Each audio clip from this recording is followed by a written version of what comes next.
Barang ni bukan bekeng. Pongoh. Musang.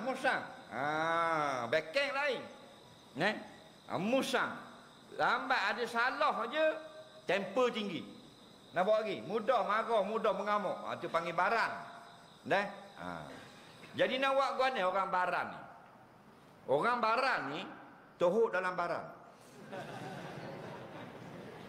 Tahu tak orang Terengganu panggil barang tu ni? Rok hok ada air dalam. Hang lagi. Tahu tak? Kau kata belakang-belakang rumah, belakang kampung kan? Jenis paya gitu kan, atas ada rupu. Nak berair bawah, itu barang.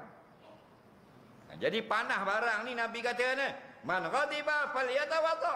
Barang siapa yang marah, suka barang, ambil wudu. Apa? Kerana barang itu asalnya daripada api neraka. Nampak? Hausutang syaitan, suruh mengamuk, suruh marah, suruh musang. Nabi kata, tidakkah kau lihat orang yang tengah baran itu lehernya menjadi merah. Maka innamal ghadabu tutfi'u bil ma', sungguhnya marah itu hanya dipadamkan dengan air. Maka faman ghadiba falyatawadda. Barang siapa yang jadi marah, maka ambil wuduk. Itu kalau dia. Dah kalau orang mengamuk, jiruh air. Faham lagi? Jadi kalau bini lelaki mengamuk, jiruh air. Payah nak jiruh air, takat teruklah barang, biar berjeruk selalu. Maksudnya, kalau kita nak berobat barang, biarlah ada wuduk semua 24 jam. Jangan wuduk untuk solat. Kita duk amal wuduk untuk solat. Wuduk semua. Wuduk nak pergi jalan, wuduk nak pergi beli lima, wuduk nak pergi pasar. Wuduk. Duduk dalam kerja lah jabat, ketuk berok dia ambil wuduk. Biar awak kerja semua dalam wuduk. Orang yang ada wuduk, marahnya kurang. Nampak? Ada kau lelaki jahat jenis sepak bini terajang pitu terajang tu rembah ni sepak tu pecah bila rumah. Betul tak? Itu salah siapa tu? Salah isteri. Apa salah isteri? Dia mungkin nikah dengan dia, apa suruh?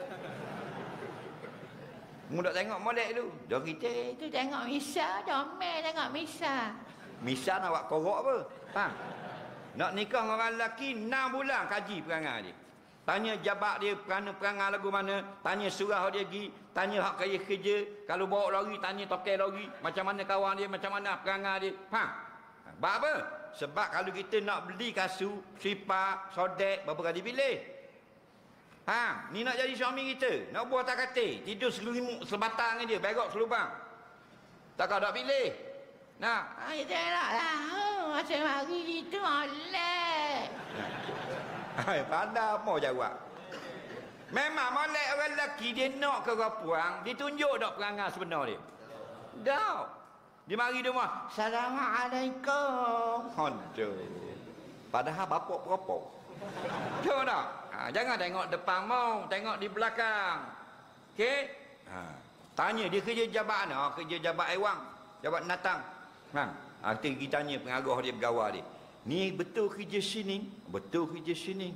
Dia perangai kau ni? Perangai berat nanang. Habis orang yang nak sepak sini. Baru tahu perangai. Anak juga lah lagi lah. Faham? Pilih biar 6 bulan. Jangan kurang dari 6 bulan.